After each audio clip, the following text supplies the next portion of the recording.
Passou-se algum tempo até que Siddhartha tivesse presença de espírito para perguntar: quem é você? Por que veio até mim dessa forma sorrateira? O outro menino ficou olhando para ele sem responder. Estava usando roupas com bordados intrincados que um distinguiam como um favorito da corte de algum rei.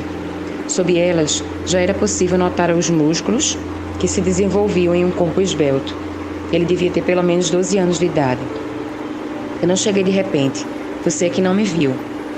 A passividade de Siddhartha fez com que o outro menino ficasse ainda mais altivo e cruzasse os braços.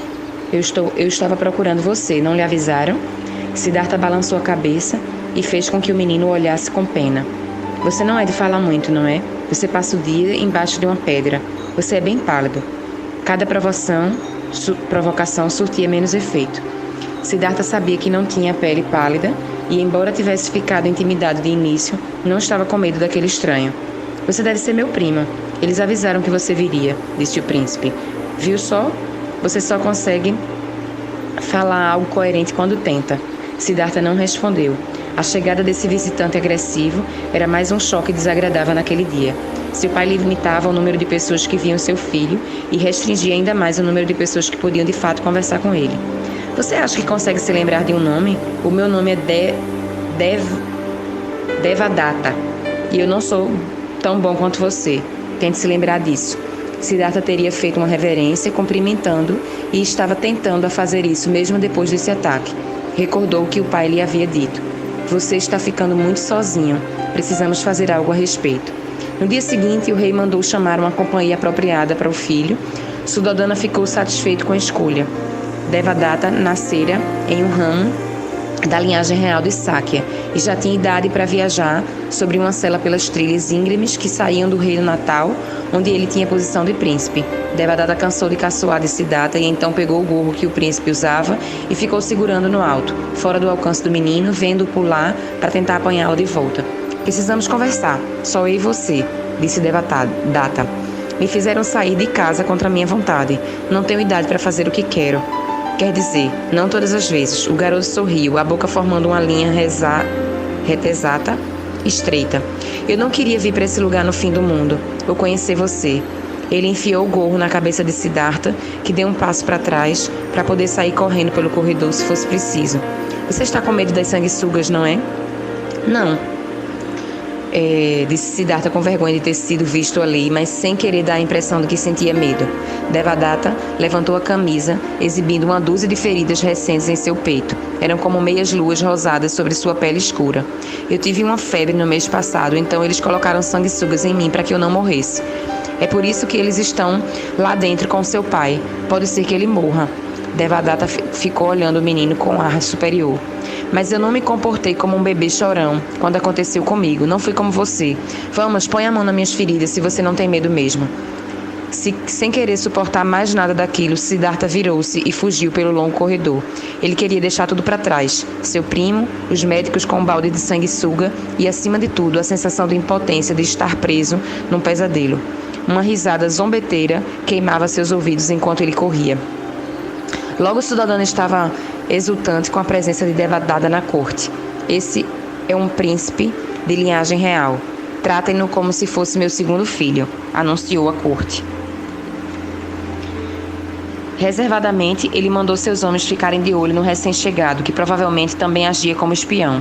O rei acreditava ter atingido 2 objetivos ao mesmo tempo. Seu filho, que mostrava sinais de uma perigosa passividade, agora tinha um modelo a seguir, alguém quase da sua idade, porém mais rígido. Além disso, um reino fronteiriço abdicara de seu herdeiro legítimo para deixá-lo sob o controle de Suddhodana, com medo de despertar a ira do rei, caso recusasse seu pedido. Com Devadatta preso em sua armadilha, Suddhodana tratava o menino com sorrisos e atendia a todos os seus caprichos, que pareciam ser muitos e também precoces. Naquele ano, o rei fez uma festa para celebrar a chegada da primavera. Siddhartha já estava acordado antes do amanhecer, animado com a perspectiva do que iria acontecer. Ele sabia que havia pessoas vivendo do lado de fora do palácio, mas só podia imaginar como seria a vida lá fora.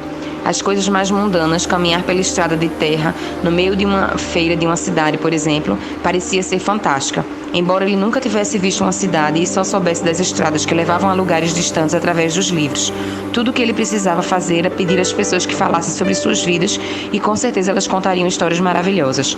Quando as festividades tiveram início,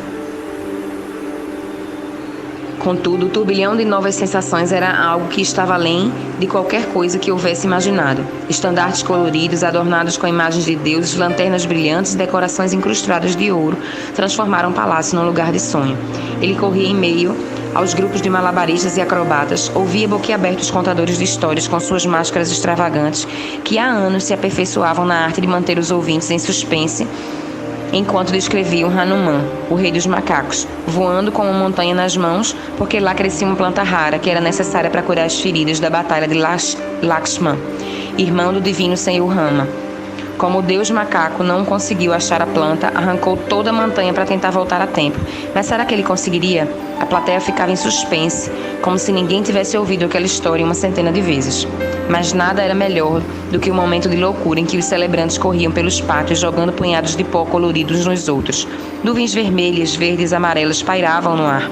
Damas corriam de homens sem fôlego, as primeiras dando gritinhos e afetando fragilidade enquanto se deixavam pegar, para depois caírem em sonoras gargalhadas quando jogavam tinta no rosto de seus amantes. Em poucos minutos, todos estavam cobertos por uma combinação diversificada de cores. Duas meninas mais velhas que estavam um pouco mais afastadas de repente chamaram a atenção de Siddhartha. De pé, ao lado de uma das mesas cobertas de comida, elas tagarelavam, fingindo não olhar na direção dele. Elas sabem que eu sou um príncipe, pensou Siddhartha com um leve sorriso. Isso o encheu de coragem e ele se aproximou, escondendo atrás das costas os saquinhos de pó vermelho. Quando estava a poucos passos delas, ele arremessou sua surpresa. Uma fumaça vermelha pairou no ar por alguns segundos antes que o vento o levasse embora. As duas meninas gritaram e riram. Apreciaram bem a mais atenção inesperada que o príncipe lhes dava do que a brincadeira. Quando o ar ficou limpo, houve um silêncio constrangedor. Olá, disse Siddhartha. As duas meninas se entreolharam como se tentassem decifrar o que ele queria. A mais corajosa respirou fundo e respondeu: Olá. Nenhum guarda caiu sobre elas, nada explodiu. Então a outra arriscou algumas palavras também. Você é o príncipe? Perguntou não como se duvidasse, mas como se achasse que não tinha o direito de perguntar. Siddhartha fez que sim. Meu pai é o rei. As meninas ficaram em silêncio. Siddhartha não sabia se as coisas estavam indo bem. Ele queria que alguém estivesse ali com ele. Ei, primo! Siddhartha virou-se e viu Devadatta, e alguns passos de distância. Ele estava com um punho cerrado, erguido, e um segundo atirou algo no primo com toda força. Uma fumaça verde surgiu em volta de sua mão. Siddhartha estava prestes a pegar algo em sua própria bolsa, feliz em continuar brincando, quando sentiu uma dor aguda na testa. Cambaleou para trás e tocou a cabeça. Sua mão ficou manchada de um vermelho pegajoso e morno. Devadatta havia colocado uma pedra dentro do saco de pó. Outra surpresa, além da dor, chamou a atenção de Siddhartha. Ele ainda não tinha visto o próprio sangue. Seu primo ria dele e olhava para as meninas, esperando que apreciassem a brincadeira. Mas elas fugiram alarmadas. Devadatta deu de ombros e voltou sua atenção para Siddhartha. E vamos brincar de novo. Mas agora fique atento, está bem? Abaixou-se para procurar outra pedra pontuda. Sempre havia alguém vigiando Siddhartha, e Suddhodana chegou poucos antes de Devadatta jogar seu segundo petardo, dessa vez sem se preocupar em disfarçá-lo com o pé colorido. A pedra atingiu Siddhartha no meio e fez com que ele gritasse. Ele se dobrou ao meio, fazendo uma careta. Devadatta se divertiu em reação ao príncipe e já tinha outra pedra na mão. Mas viu o rei e hesitou.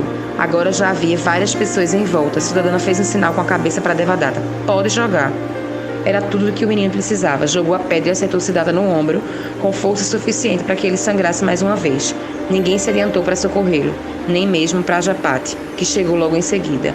Ela lançou um olhar para o rei e soube que não podia interferir. Siddhartha olhou ao redor, ficou enrubescido de vergonha e quis fugir, mas a voz do pai o impediu. Não, fique e lute com ele. Os cortesãos entreolharam-se nervosos e algumas das damas mais sensíveis apertaram as mãos contra o peito. Suddhodana fitou o filho, esperando impassível uma reação. Como o menino ficou quieto, com um olhar fixo e distante, seu pai bufou com desprezo. Um som quase imperceptível que Devadatta tomou como um sinal de que ele havia vencido. Ele relaxou e deixou cair a pedra que tinha na mão, lançando um último olhar de pena à sua vítima. Empurrou os que observavam a cena e foi embora. Suddhodana caminhou até o filho, ajoelhou-se ao seu lado. Escute, você não pode deixar que ele faça isso. Nesta família, nós brigamos. Siddhartha baixou a cabeça, mordendo o lábio. Você é meu filho único, não é? Sim, papai. A partir de agora, você não vai mais me chamar de papai, entendeu? A partir de agora, você só me chame de senhor. Siddhartha sentiu que o pai colocava uma pedra em sua mão, e aquela não muito maior fez com que a sua se fechasse em volta da pedra. Agora vá. O rei ficou de pé e os cortesãos se afastaram, abrindo caminho na direção em que Devadatta havia desaparecido. Siddhartha sentiu as pontas afiadas do pedregulho contra a mão da palma da mão. Tinha se preparado para correr, mas havia dado apenas um passo, quando a voz do pai o fez parar. Venha cá, deixe-me limpá-lo primeiro. Suddhodana debruçou-se e limpou o sangue da testa do menino. Você precisa vê-lo para brigar com ele. O sangue pode cair nos seus olhos. O tom de voz de Suddhodana ainda era severo, mas Siddhartha instintivamente soube que naqueles poucos segundos seu pai era diferente, que sentira uma leve pontada de remorso ou ternura. No momento seguinte, o pai lhe deu um grande empurrão e Siddhartha correu em direção ao pavilhão do lago, onde Devadatta tinha sumido. Siddhartha virou a esquina do pavilhão, ao lado do lago de Lótus, fora da vista do pai. Abaixou-se e entrou no pavilhão por um pequeno arco. Depois saiu perto da margem. Não queria saber onde estava o primo. Soltou a pedra que segurava na mão. As extremidades ásperas tinham deixado marcas vermelhas em sua palma. Seus ferimentos latejavam, mas ele ignorou a dor. Jogou-se no meio dos juncos altos que cresciam perto do lago. Era praticamente o único esconderijo de verdade que havia encontrado. O pânico distorce a percepção do tempo e ele não tinha a menor ideia de quanto tempo se passara até começar a se sentir melhor.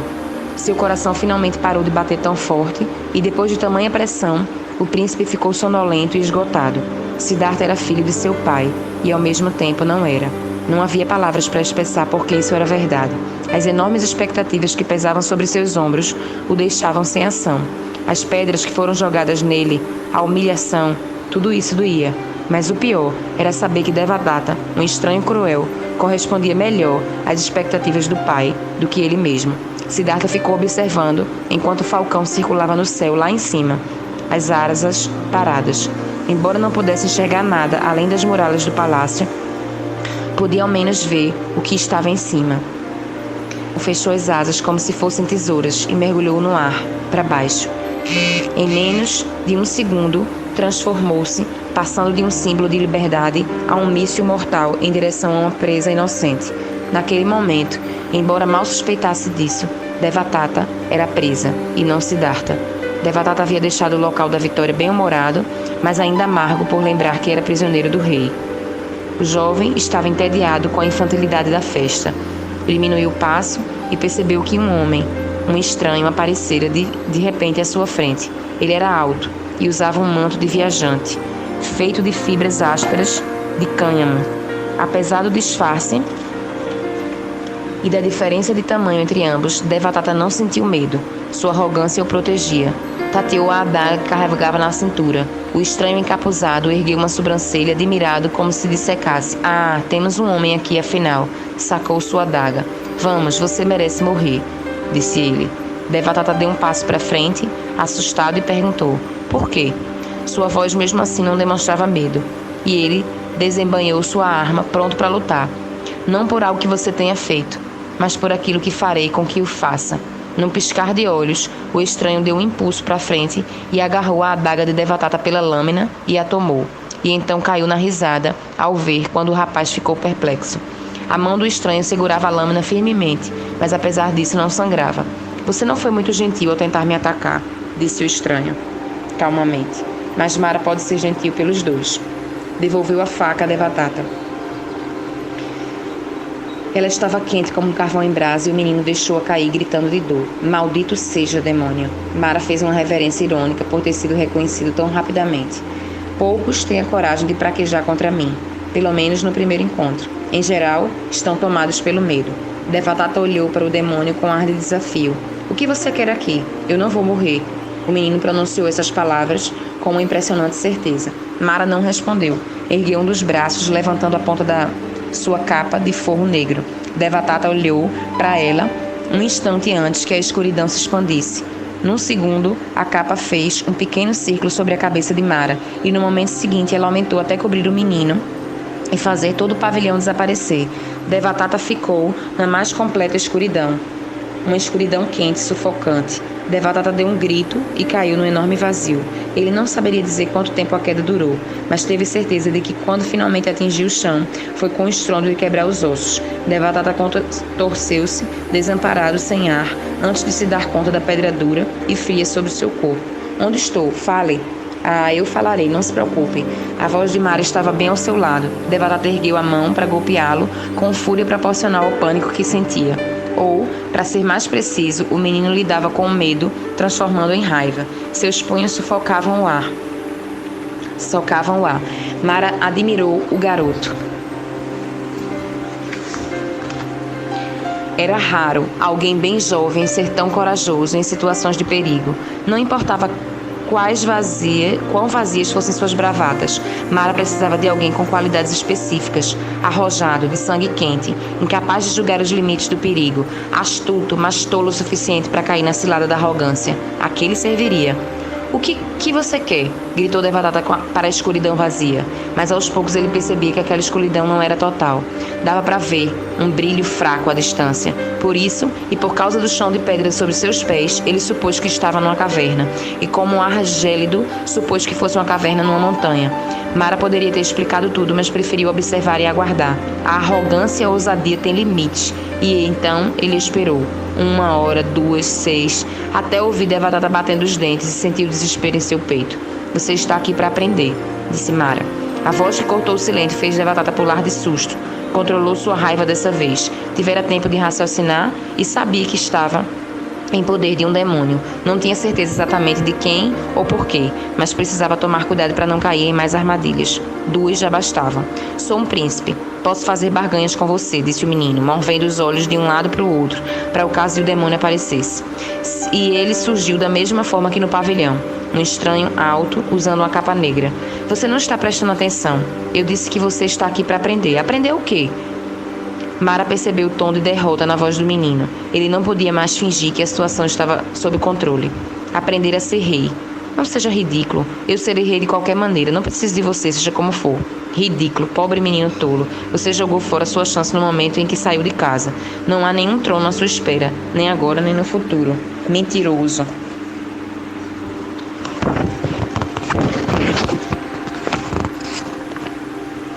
Essa explosão de raiva fez com que Mara decidisse esperar de novo. Ele aguardou mais algumas horas até que Devadatta ficasse com mais frio ainda, se sentisse mais solitário e compreendesse a importância das palavras do demônio.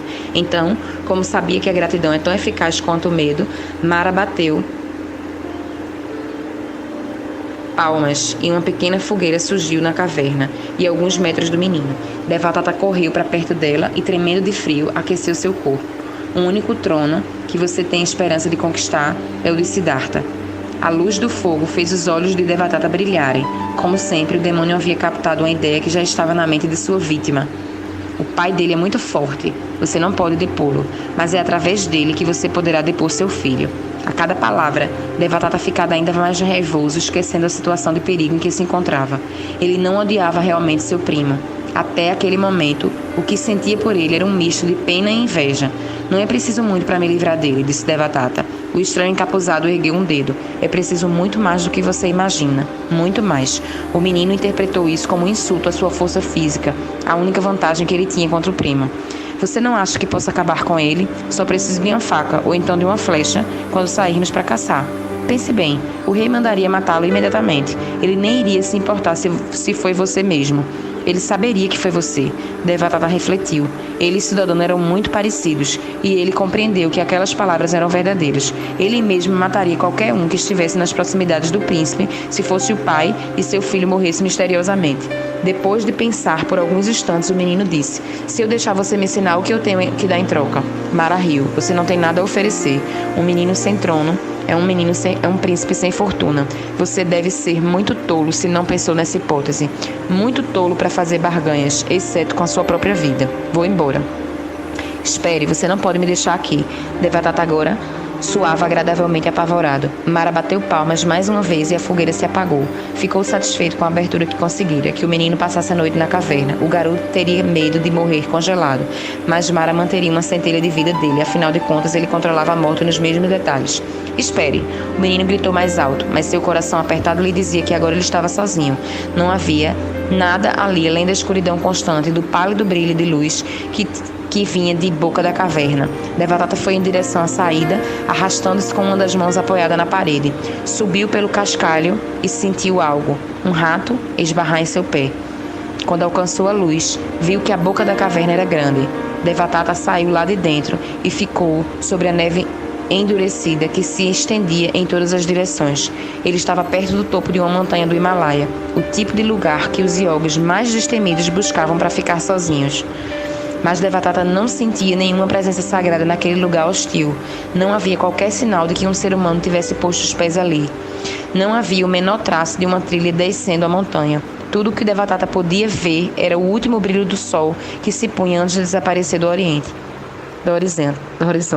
Tentou buscar alguma palavra em sua mente e não conseguiu. Entre ele e a escuridão, que descia rapidamente, não havia mais nada.